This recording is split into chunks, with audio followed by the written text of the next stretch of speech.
একটা সময় মুঘল ও উচ্চবিত্তদের অত্যন্ত পছন্দের কাপড় ছিল ঢাকাই মসলিন। ঢাকায় উৎপাদিত এই বিখ্যাত কাপড় ভারতীয় উপমহাদেশের চাহিদা মিটিয়েও রপ্তানি হতো ইউরোপের বাজারে। গ্রিক পর্যটক মেগাস্তেনিস তার লেখা ইন্ডিকা নামক বইয়ে এই মসলিন কাপড়ের বর্ণনা পাওয়া যায়। পণ্ডিত জওহরলাল নেহরুর লেখা গ্লিম্পস অফ ওয়ার্ল্ড হিস্ট্রিতে তিনি বলেছেন, মিশরের মমিতে যে কাপড় জড়ানো হতো তা ছিল ঢাকার তৈরি বিখ্যাত মসলিন। মসলিন কাপড়ের গগনচুম্বী চাহিদা মোগল আমলে হলেও খ্রিস্টীয় প্রথম শতকে আরবীয় ব্যবসায়ীরা কচ্ছপের খোলস, গন্ডারের শিং ইত্যাদির বিনিময়ে ভারতীয় ব্যবসায়ীদের কাছে মসলিন কাপড় কিনে তা আরব ও লোহিত সাগর হয়ে মিশরে নিয়ে আসত এবং পরে তা মিশর থেকে ইউরোপের বাজারে ছড়িয়ে পড়ে। এই কাপড় কেন এত বিখ্যাত ছিল জানেন?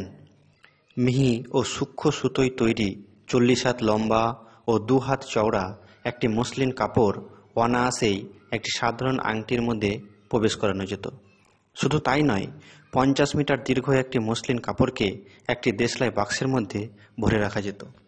গুণে ও মানে উৎকৃষ্ট এই মসলিন শুধুমাত্র ঢাকাতেই তৈরি হওয়ার কারণ ছিল সেখানকার জলবায়ু আর নদী তীরবর্তী পলিযুক্ত উর্বর দোআঁশ মৃত্তিকায় জন্মানো বিশেষ প্রজাতির মিহি আঁশযুক্ত ফুটি কার্পাস।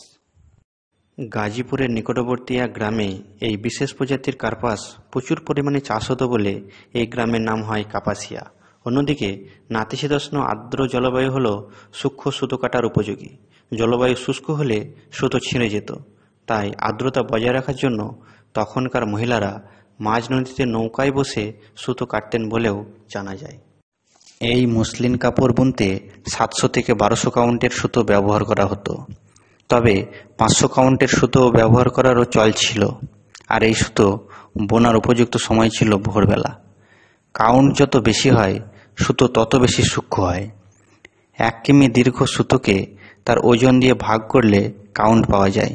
এক্ষেত্রে 500 কাউন্ট অপেক্ষা 1200 কাউন্ট সুতো অনেক বেশি সূক্ষ্ম। মসলিন কাপড়গুলির মধ্যে ছিল মলমল খাস, ঝুনা, খাসা, শাবনাম, জামদানি ইত্যাদি। মলমল খাস নামে উন্নত মসলিন মোগলদের জন্য বিশেষভাবে বানানো হতো।